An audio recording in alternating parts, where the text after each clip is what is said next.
Hello everyone and welcome to this Veritas Et Fortitudo mod gameplay of EU4. Now, this is going to be a sort of introductionary videos to the Veritas Et Fortitudo mod. I am going to explain as much as I can about the different mechanics that are changed in this mod from the base game, and there are a lot of changes.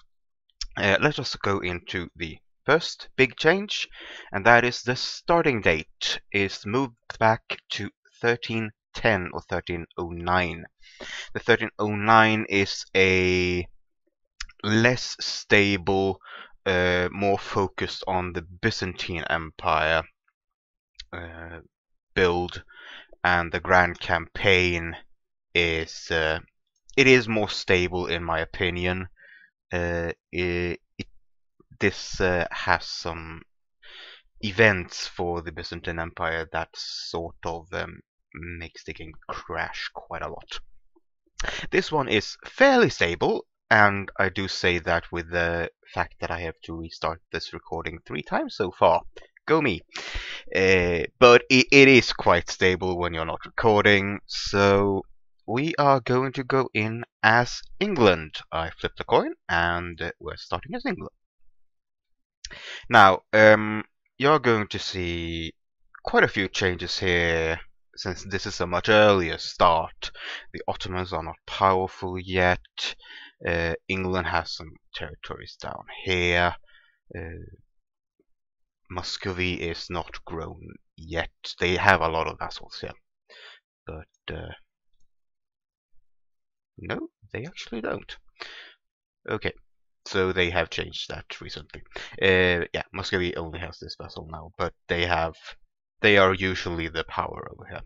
Golden Horde, well, they're going to collapse soon-ish, as well as the Ilkante.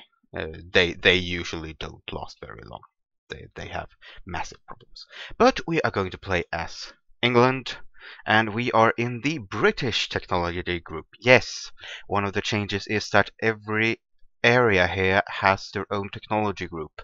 All that used to be Western are still Western in terms of the technology, that it is 100% cost.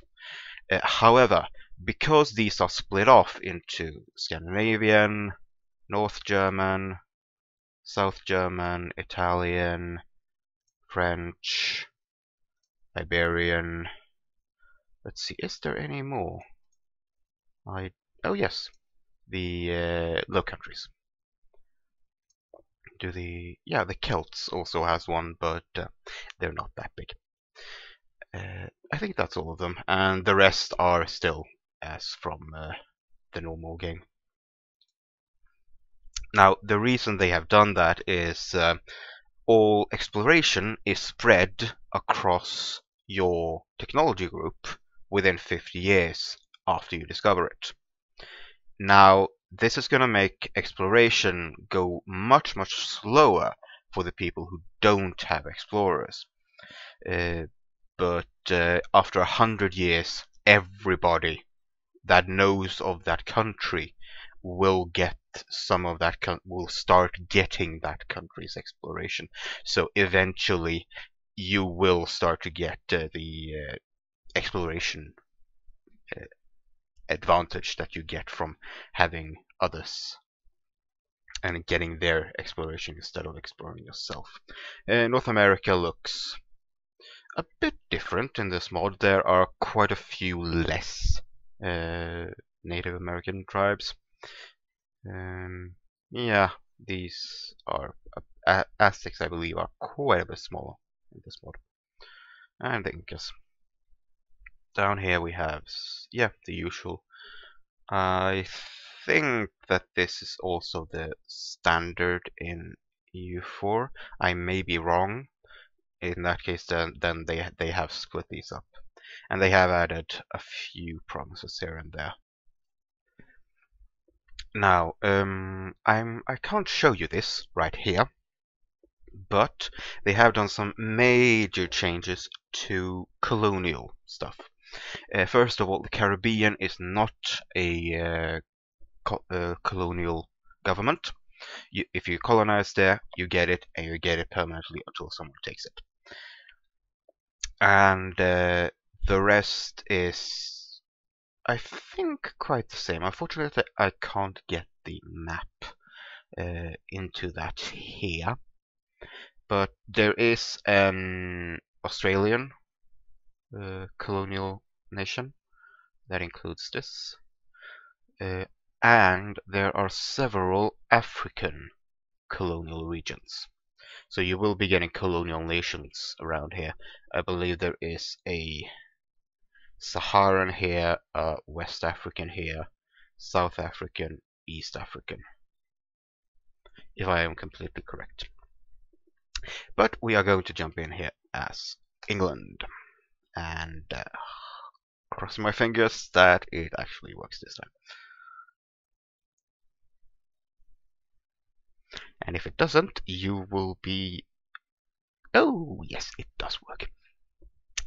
Now, the UI is... Well, the UI. You can't really change that much about it, but you will notice quite fast that there are a lot more provinces in this mod. If you have played England, you can see that these are next to the provinces that CK2 uses. It is that dense all over the place of provinces. But of course, then the base tax is severely reduced in these. These base taxes will rise as the game goes along with events, but some of them will be staying low. Oh, I got him. Now, England starts off with a Scottish war for independence. This is bad. Independence wars you never want against you. The reason for this is that we can just look here in the military tab, armies, total. I believe they have some here, Scotland here. Now, oh, they haven't gotten it yet. Okay, they will be getting it after a day, I believe. Okay, they haven't gotten it yet, but they do get a 100% bonus to force limit as soon as they start an independence war, and they should be getting it quite soon. So, and they will be taking loans and just shoving everything into military, because if they don't win, they disappear. And I can't beat that. I have tried so many times. Oh, that is such a good air. Such a good air. First of all, we're going to send these troops home. We are not going to engage the Scots. We're gonna try at least to get some kind of peace with them. I need a admiral, and as you can see, admirals, this includes observers and all military leaders, cost 30 points, not 50. Oh, wonderful. Yeah, we're gonna take him and sail up him. Now, what we are going to do is we're going to blockade him as much as we can, and then just try to get some kind of peace with him.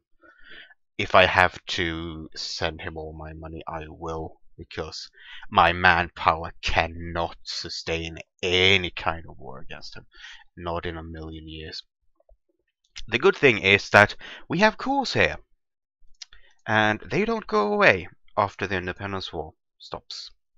They will disappear in 200 years. So, yeah. We're going to attack Scotland later and get this back, because it is ours. But right now we need this navy to go out. And no, I don't need more guidance. First of all, here we have ships, but we don't have any heavy ships. No nation starts with heavy ships from the start. They come later on in the tech tree. And here is one thing that you may want to pause and read, because there is something called admin capacity. I will try to explain this over time, but I am not 100% sure how this works because it's not very well presented in the game. Yes, you can build these buildings to increase it, and you will get constant messages or events that asks you if you want to increase or decrease, especially the not administrative capacity, but the aristocracy power. And the lower the aristocracy gets its power, you can gradually get your admin cap up as well. But we're going to get that off now, and we are blockading him. Will he take... He will not take a white piece. Will you take all my money? No. And he wants something else in gold.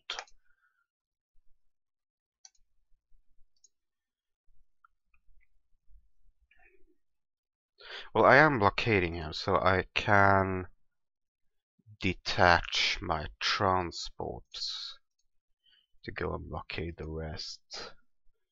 Hopefully he doesn't attack me too soon after I send these off.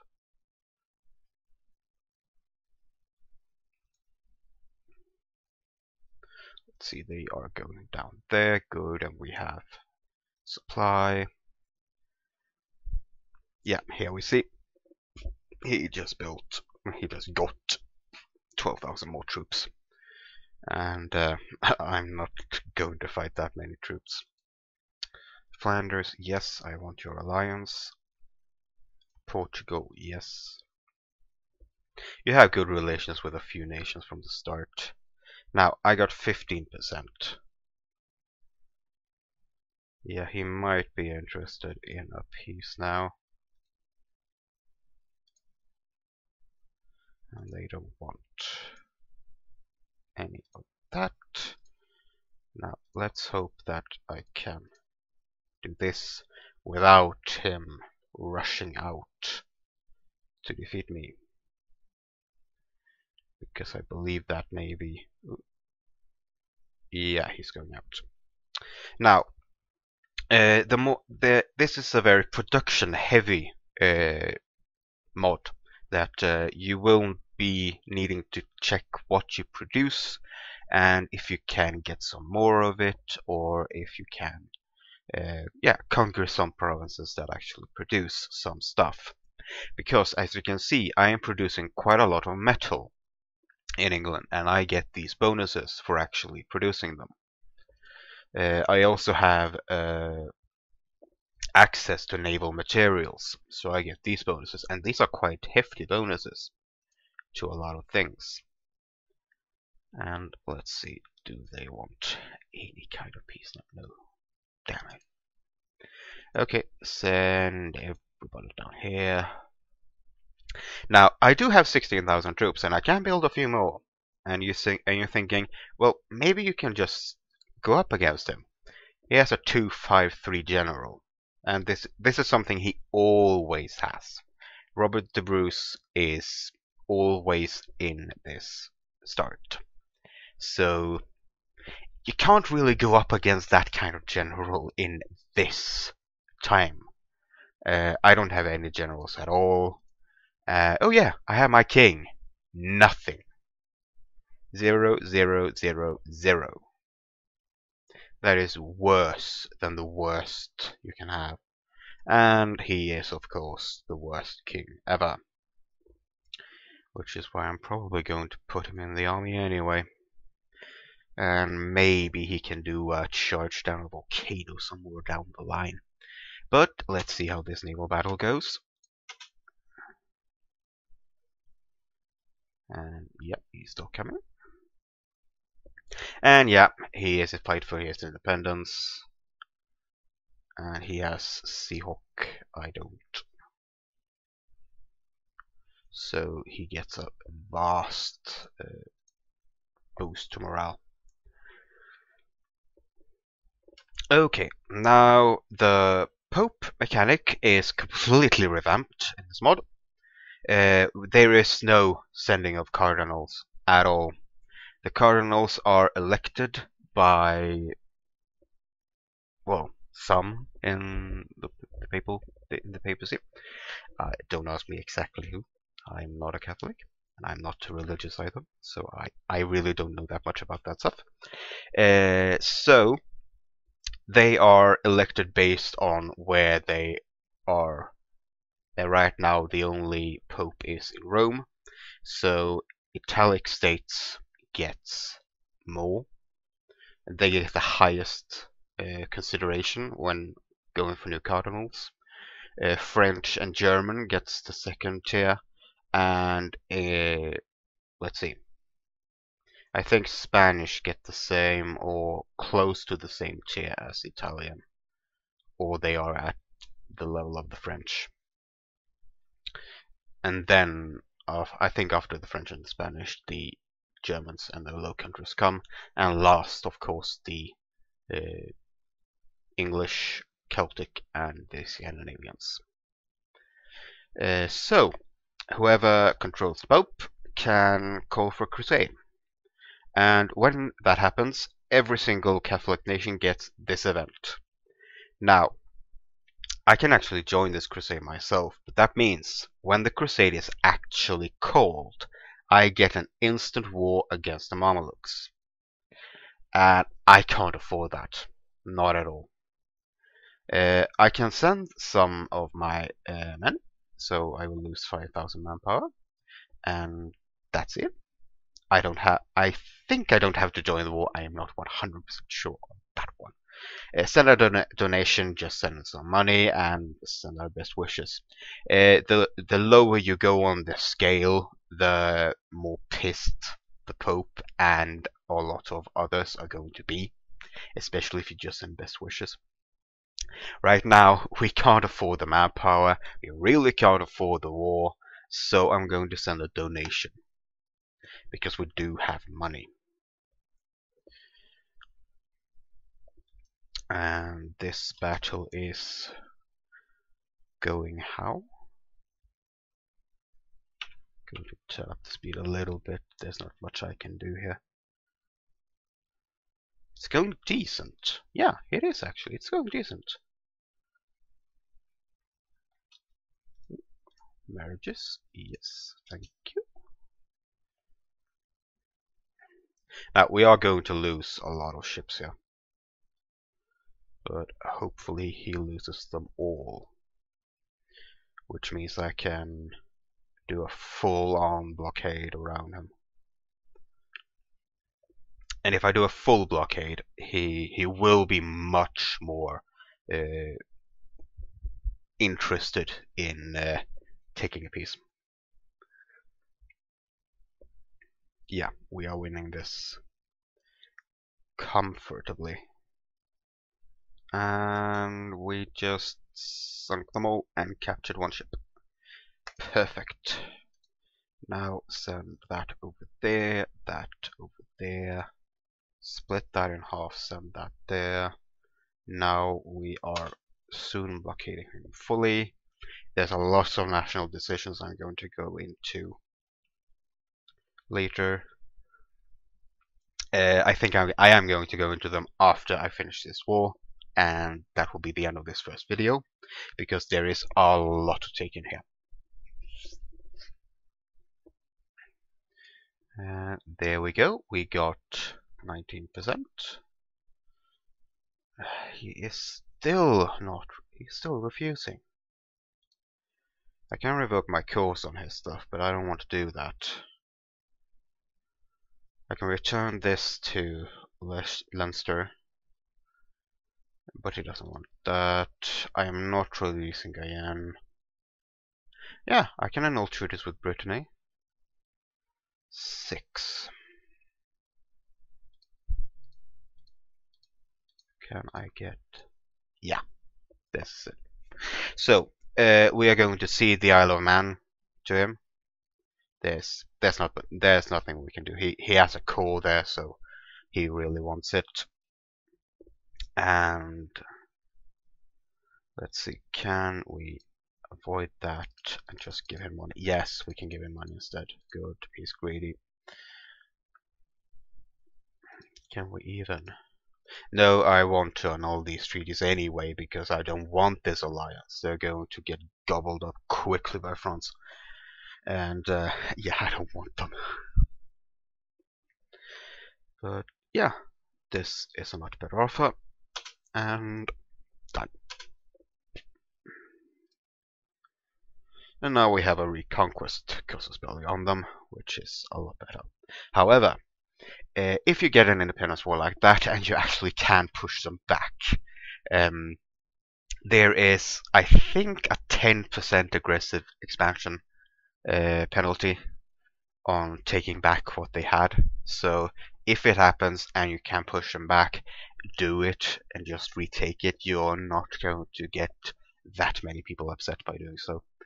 And now fleet back down here. Yeah. So, one last thing I'm going to do in this video is go into the national decisions, because this is a lot of decisions, and there's going to be even more later on. This is the only way the mod maker has to actually show you what is going on. Here we can, for example, force the abdication of the monarch. If the monarch has less than 222 in all, you can actually kick him out, and you will lose admin and diplo points, and you will lose 1 stability for the monarch dying. But as we have an heir, we will go into a yeah, I lost that name now, and people are going to complain about it in the comments. Ooh, sorry about that. But oh yeah, the reason I don't have music on is that I forgot to enable them. They will be enabled in the next video because there is some very nice custom music for this mod. Now these are a lot of events, but let's see, here for example, we are currently members of the Hanseatic League. So I hover over this and I can see that all of these nations... Huh, I was certain that I was last time I checked this. Yeah, we are a member, we have to be. Yeah, I'm not really sure what's going on with that one. It may not show your own nation. But we are a member of the Hansa. That I am damn sure of. And here are these national statistics. Now, I am not sure how you influence these. For example, monarch capacity and max province cap. Max province cap can go up as time goes on, but once you hit that max province cap, you get quite big penalties for being imperialist. And the only way to remove that is to check that box